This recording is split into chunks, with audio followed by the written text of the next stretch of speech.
dementia is the most common cause of dementia, which is decline in memory and other areas of thinking, is Alzheimer's disease. And that includes around the world, that's the case now, including in China and the United States, Europe, etc. So Alzheimer's disease, like many diseases of the brain that occur later in life, is due to a problem where the proteins that are in the brain, some of them begin to clump up.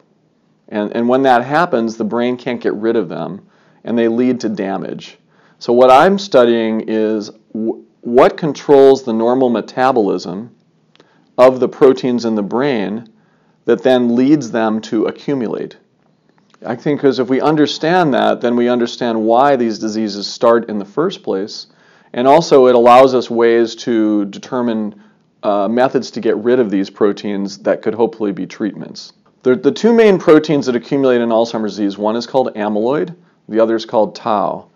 Amyloid beta, the first protein that begins to accumulate in the brain, it starts to accumulate outside of the cells, surrounding the cells.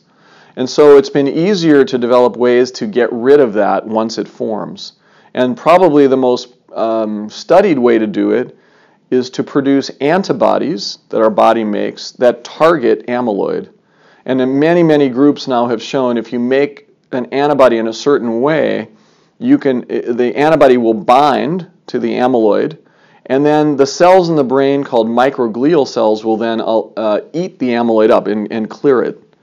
And there's now several antibodies that are being tested in humans that have been shown at certain doses to remove amyloid from the human brain. And though they're very promising potential therapies they're not yet approved, but they're in trials still.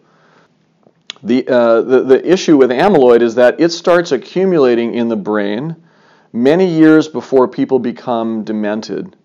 And by the time you start having cognitive change that looks like dementia, the process has been going on a long time, and there's already a death of cells in the brain.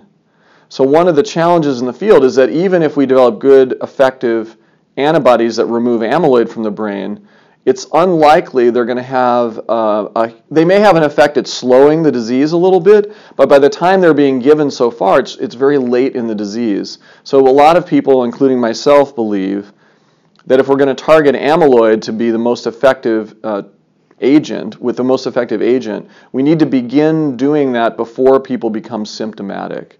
And there is a trial now with one of the antibodies that came out of my lab a number of years ago that is testing that, where people who are cognitively normal, then you test them for whether they have amyloid deposition, and then it's called the A4 trial. And if they have amyloid deposition, they've been enrolled, and half the people get the treatment and half don't. And then after about 5 years, they're assessing whether or not you're delaying the onset of cognitive decline. So tau builds up inside nerve cells, not outside them. And so getting rid of it has been harder. There are ways people have shown in animals that you can animal models that you can do that.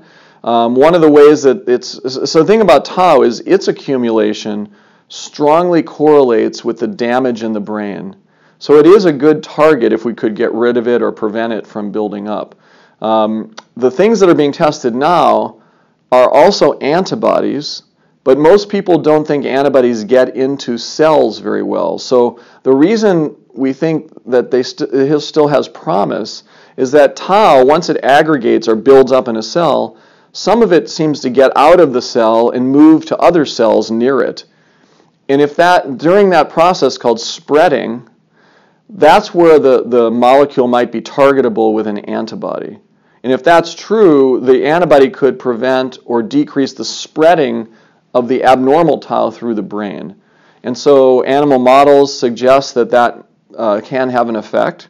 And now there's trials that have entered what are called phase 2 trials, where different companies are testing whether anti-tau antibodies will not only remove the tau but also prevent decline, just like with the anti-amyloid antibodies.